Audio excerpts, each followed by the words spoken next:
ሰላም እንዴት ናችሁ? የጎርዳክ ብሎወር ነው። ብዙ ጊዜ የንፋሱና ሂቱን ሳናመጣጥን ስንቀር የሚበላሽ እጀታው ነው ማለት ነው። እጀታው ይቀልጣል ወይም ደግሞ ሂት አይኖረውም። በእንደዚህ አይነት መልኩ ሊበላሽብን ይችላል ማለት ነው። ስለዚህ እጀታው ብቻ ገበያ ላይ አግኝተን መቀየር እንችላለን። ዛሬ እጀታው እንዴት አድርገን እንደምንቀይር አብረን እንመለከታለን ማለት ነው። እንደምታዩት እቺ ንፋስ የሚወጣባትና ገመዶችም የሚገቡባት ፓርት ነች ማለት ነው። ስለዚህ እሷን መጀመሪያ በግሉ ቀስ አድርገን ከግሉ ካላቀቅን በኋላ ይሄ የአዲሱ ጎርዳካችንን እጀታ ቀስ አድርገን እናስገባለን ማለት ነው። እጀታችን ብዙ ገመዶች አሉት፣ ከ6 በላይ ገመዶች አሉት። እነሱን ገመዶች የዛኛውን ቆርጠን ቀዩን ከቀዩ፣ ሰማያዊን ከሰማያዊ፣ ጥቁሩን ከጥቁሩ እናገናኛለን ማለት ነው። ቀጥታም ሂደን መሰካት እንችላለን። ግን ቀጥታ ሂደን ቦታው ላይ ለመሰካት ተሰኪዎቹን መፈለግ ይጠበቅብናል። ብዙ ነገር መንቀል ስለሚጠብቅብን ሲምፕል የሚያደርግልን መንገድ ነው የተከተልነው እኛ። ስለዚህ ያኛው ጎርዳክ የወጣውን ቆርጠን ከዚህኛው ጋር ማገናኘት ማለት ነው። ስለዚህ ብዙ ውስብስብ ነገር የለውም፣ ቀላል ነው።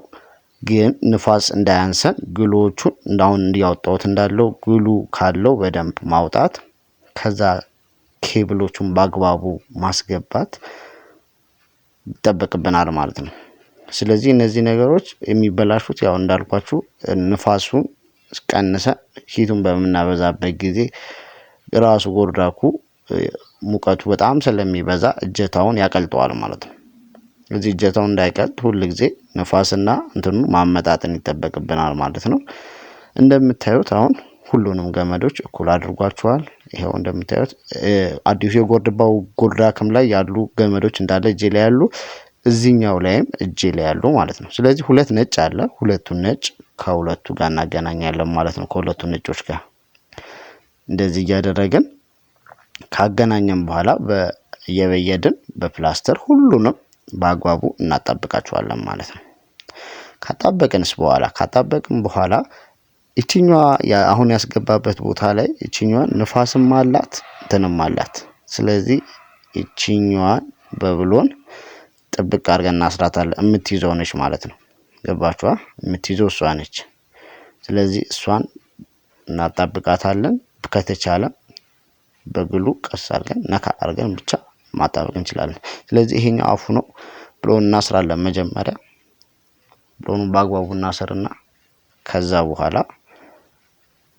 ንፋስ ማውጫው ንፋሱ የሚያልፈው በኤሌክትሪክ ውስጥ ስለሆነ ንፋሱን እንዲያሳልፍ በደንብ አድርገን እናያይዘዋለን ማለት ነው። ብሎን ማሰር ግዴታ ነው እዚህ ጋር ማለት ነው። ስለዚህ ብሎን ካልታሰረ ሊይዘው አይችልም፣ ሁሌ ይሳሳባል ማለት ነው። ስለዚህ ብሎን እናስራለን። ሂቱ ንፋሱ ደግሞ እንዳይቀንስ ሂቱ፣ ምክንያቱም አሁንም ያኛው የተበላሸው ይሄኛው እዚህ ጋር ያለው የቀለጠው የምታዩት የቀለጠበት ምክንያት ሂት ስለበዛ ነው። ስለዚህ ሂቱ እንዳይቀንስ በደንብ አድርገን ንፋስ እንዲያልፍለት በደንብ አድርገን ማያያዝ ይጠበቅብናል ማለት ነው። ስለዚህ ወደፊት በደንብ እየገፋው አያይዘዋለሁ ማለት ነው።